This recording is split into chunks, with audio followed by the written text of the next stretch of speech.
Hello students, today we are going to discuss about iterations or loops in Java programming. Okay, so we continue with the chapter number 6, control statements in Java. So today we are going to see iterations or loops in Java programming. Okay, when we say iterative statements or loop, it represents a block of code that executes for a particular number of times, right? So we know what are the iterative statements in Java, right? And when we observe these iterative statements in Java, we can say all these iterative statements have certain features, such as there should be an initialization section, there should be a condition checking, there should be an execution, set of statements will be there, and there will be an increment and a decrement part. Okay, so we can say each loop has 4 type of statements. So when we take any iterative statements in Java, there will be a 4 type of statements inside that iterative statements. That is, first is initialization, second is condition checking, and third one it is a execution, and fourth is the increment or decrement operator, right? Okay, here we can see what are the types of iterations or loops in Java programming. So here you can see while loop is there, do while loop is there, and for loop is there, right? So these are the 3 main iterative statements in Java: while, do while, and for. Okay, so let's see, we can see more detail about these iterative statements in Java. So loops can be classified into 2 types. One is the entry control and another one is the exit control. So I already told you about the 3 iterative statements in Java: for, while, and do while. From these, for loop and while loop belongs to the entry controlled statements, and do while belongs to the exit controlled statement, right? So entry controlled loop is there and the exit controlled loop is there. For and while belongs to the entry controlled loop, and do while belongs to the exit controlled loop. Okay, here on the screen you can see what is the difference between an entry controlled loop and an exit controlled loop. As the name indicates, entry controlled means the condition checking is at the entry of the loop. When we say exit controlled, condition checking at the exit of the loop, right? Okay, so please read the two sides you read. One part is for the entry control loop and another part is for the exit control. Okay, so when we compare this entry controlled and exit control loop, we could say, suppose while loop, as we know, while loop is an entry control loop, do while is the exit control. In the case of entry controlled loop, the condition checking is at the beginning. In the case of exit control, the condition checking at the end. So when we consider this, so you can see two program sample program is written there. Actually, in the case of an exit controlled loop, it ensures or it enables the program to execute at least one time, right? So here you can see that I is equal to 1 while I is equal to 0. So we can say that while loop is not going to execute. So the output of the loop is out of the loop, right? And see, in the case of do while loop, we are using the same logic we are applying, but applying an exit control loop. So here I is equal to 1. So as the do, so it is anyway, it is going to print in while loop and out of the loop. because the condition checking is only at the last. I hope you understand this. That is, when in the case of exit control loop, it enables the execution of the loop at least one time, right? Okay, please refer the textbook also. Okay, here you can see the syntax for a while loop. So the syntax is that while we have a condition checking, if the condition is false, the controls go out of the while loop. If the condition is true, then the statements in the while loop may execute, right? So I hope you understand this. Okay, here is a sample program for you to see the working of a while loop, right? Our aim is to print the values from 1 to 10, right? So here we are going to print the values 1 to 10. See the condition I am applying here, while I less than or equal to 10. So that means this loop is going to execute till I becomes 10, right? And you please note that I is equal to I plus 1, which is an increment and decrement statement, right? Okay, here you can see that initialization statement is outside the while loop. So we are initializing it as I is equal to 1, right? Here you see the condition statement, right? Actually, this condition actually controls the execution of the loop. Based on this condition, whether this condition is true, then only the statements inside the curly brace is going to execute. If the condition false, there is no possibility of executing the statements in the curly braces. So the condition actually controls the execution of the loop, right? Okay, here you can see the content or what is inside the curly braces. So here we have system.out.println of I, that is the execution statement, right? And I is equal to I plus 1, which is a increment statement, right? So just make sure that the execution statement is always lies inside the curly braces, or we can say lies inside the body of the loop, right? Okay, after the execution statement, it is the increment and the decrement statement. Here it is the increment I is equal to I plus 1, which is the increment statement, right? So in the case of this while loop, the increment statement also inside the curly braces, right? So it is necessary that there should be an increment or decrement statement. Otherwise, if there is no increment or decrement statement, what happens? The loop may execute infinite times, right? So inside the curly braces, we should have an execution statement and increment or decrement statements. Okay, here there is a sample program for you, right? So please, on the right hand side you can see that I'm just printing the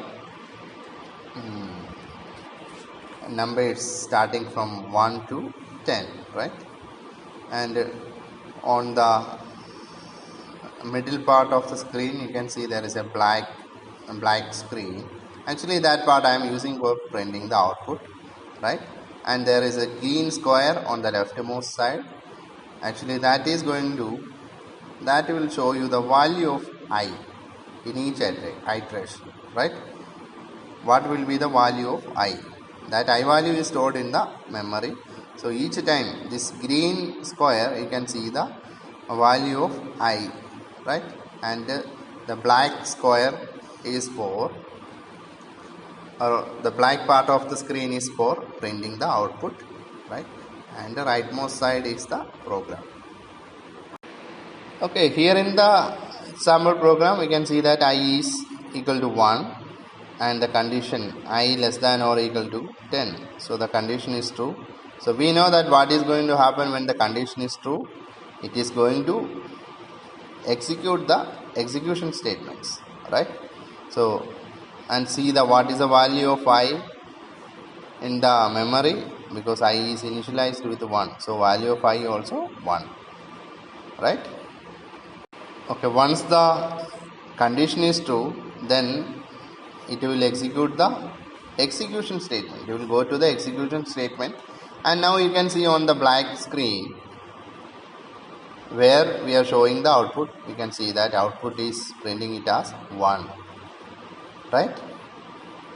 And still the value of I is equal to 1, right? And now after the execution statement, it is an increment or decrement statement. Here what you can see, it is we are increasing the value of I by 1. I is equal to I plus 1, which is an increment statement. Now see the value of I in the memory. On the green square you can see that I has become 2, right? Again the condition is checking. We know what is the value of I. It is now 2. So we are checking the condition. 2 less than or equal to 10. Yes, the condition is true. Okay, 2 less than or equal to 10. So the condition is true. So we can move to the execution statement. So once we execute the execution statement, system.out.println of I, we know what is the value of I now, right? I is equal to 2. So in the output part you can see I'm showing, or I am printing the value of 2 there. So we have already printed the outputs 1, 2, right? And the value of I in the memory also, in the green square you can see that I is equal to 2. Okay, next one is our increment operator. I is equal to I plus 1. The current value of I is equal to 2. When we increment it by 1, I becomes 3. So that is why on the green square you can see that the value of I is 3 now, right? You understand? I is equal to I plus 1. I was 2. Then I incremented the value by 1. So 2 plus 1, it becomes 3. So currently in the memory, I is equal to 3. Again we have the condition checking. Current value of I is equal to 3. 3 less than or equal to 10. And here you can see that the condition also true. 3 less than or equal to 10. The condition is true. The condition is true. We know that it is going to execute the statement, right? So system.out.println of I, that is I is equal to 3 now, so it will print a 3. And on the output screen you can see that we have already printed 3 there, right? And the current value of I in the memory also 3. So okay, now what you can see, we are incrementing the value of I is equal to I plus 1. So 3 plus 1 becomes I becomes 4. So current value of I in the memory, it is I is equal to 4, right? Again checking the condition, 4 less than or equal to 10. Yes, that condition is checking here. And you can see that the condition is true there, right? The condition is true. The value of I in the memory is 4. The value of I in the memory is 4, right? So the condition 4 less than or equal to 10, the condition is true. Once the condition is true, what is going to happen? It is going to print that statement, system.out.println of I, and you can see that it is printing as 4, and output I have printed 4 also, right? So next is our increment statement. So I is equal to I plus 1. So what happens? I is equal to I plus 1. The value of I becomes 4 plus 1, 5. So the current value of I in the memory, it is I is equal to 5. Again condition is checking here. So current value of I is equal to 5. 5 less than or equal to 10. Okay. So we have seen almost 4 iterations. So this process will continue till the condition becomes false, right? So now just imagine our value of I is equal to 9. So let's see what is going to happen when I is equal to 9. Okay, just imagine that I is equal to 9. So when I is equal to 9, what happens? We are checking that condition 9 less than or equal to 10. So 9 less than or equal to 10. So the condition is true, right? So once the condition is true, what happens? It is going to execute the statements in the curly braces. So the condition is true. We are going to print. Okay, we printed the value of I is equal to 9 now, right? Again we are incrementing the value of I is equal to I plus 1, that is 9 plus 1, it becomes 10. So the current value of I is equal to 10, and on the green square you can see that I is equal to 10, which is the value of I. The value is stored in the memory. I is equal to 10. Now the value of I is equal to 10. Again the condition checking. I is equal to 10. So 10 less than or equal to 10. Right? So 10 less than or equal to 10. Right? Okay, we can still say the condition is true, right? So it is going to print the statements inside the curly braces. Right? Okay, as the condition is true, it is going to execute the execution statement, that is we are going to print system.out.println of I. The current value of I is equal to 10, right? So it is going to print 10, and on the output screen you can see it is 10 is getting printed, right? Now the current value of I in the memory it is also 10, right? Okay, after the execution statement, it's the increment statement, right? So I is equal to I plus 1. So I was 10. So 10 plus 1 it is, I becomes 11. So the current value of I in the memory, I is equal to 11, right? Now the current value of I is equal to 11. So we are checking the condition, that is 11 less than or equal to 10, right? The condition checking is happening here. So here you can see that as the value of I is equal to 11, 11 less than or equal to 10, the condition becomes false. So the condition is false. What happens when the condition becomes false? The execution moves out of the loop, moves out of the body of the loop, right? So it will not execute the execution and increment statements anymore. So it will skip that body of the loop and execute the remaining part of the program, right?